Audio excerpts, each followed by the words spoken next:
নতুন মৌসুম, নতুন আশা, কিন্তু শুরুটা হলো হতাশার। যুক্তরাষ্ট্রের শীর্ষ লিগ মেজর লিগ সকারে নিজেদের প্রথম ম্যাচেই বড় ধাক্কা খায় ইন্টার মায়ামি। গড়ের মাঠে শক্তিশালী লস অ্যাঞ্জেলেস এফসির কাছে ৩-০ গোলের পরাজয়ে মৌসুম শুরু করল তারা। সবচেয়ে বড় আলোচনার বিষয় ছিলেন লিওনেল মেসি। হ্যামস্ট্রিং চোট কাটিয়ে মাঠে ফেরাটা নিয়েই ছিল অনিশ্চয়তা। তবে প্রত্যাশার চেয়ে দ্রুত সুস্থ হয়ে একাদশে জায়গা করে নেন তিনি। কিন্তু মাঠে দেখা গেল ভিন্ন চিত্র। পুরো সময় খেললেও নিজের স্বাভাবিক ধারায় ছিলেন না আর্জেন্টাইন মহাতারকা। বলের নিয়ন্ত্রণে ভুল, আক্রমণে দারহীনতা, সব মিলিয়ে দিনটা ছিল বিবর্ণ। ম্যাচে তারকাদের দৌড়তো জমেনি প্রত্যাশার মতো।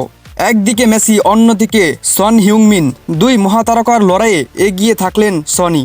প্রথমার্ধের মাঝামাঝি সময়ে তার পাশ থেকেই এগিয়ে যায় লস অ্যাঞ্জেলেস। এরপর দ্বিতীয়ার্ধে ব্যবধান বাড়ায় ডেনিস বুয়ঙ্গা এবং নাথান ওরদাজ।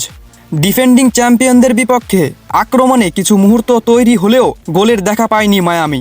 প্রথমার্ধের শেষ দিকে একটি সহজ সুযোগ নষ্ট করেন মেসি, যা ম্যাচের গতি বদলাতে পারত, কিন্তু সেটাই যেন প্রতীক হয়ে রইল পুরো ম্যাচের। লস অ্যাঞ্জেলেস মেমোরিয়াল কলোসিয়ামে উপস্থিত ছিল প্রায় ৭৬,০০০ দর্শক, যা MLS-এর ইতিহাসের অন্যতম বড় উপস্থিতি। তারকাদের লড়াই দেখার প্রত্যাশায় গ্যালারি ভরলেও শেষ পর্যন্ত হাসি ফুটেছে স্বাগতিক সমর্থকদের মুখেই। চলতি বছরে এটি ছিল মেসির প্রথম প্রতিযোগিতামূলক ম্যাচ। সামনে পুরো মৌসুম পড়ে আছে, তবে শুরুর এই হোঁচটটা ইন্টার মায়ামির জন্য সতর্কবার্তা হিসেবে রইল।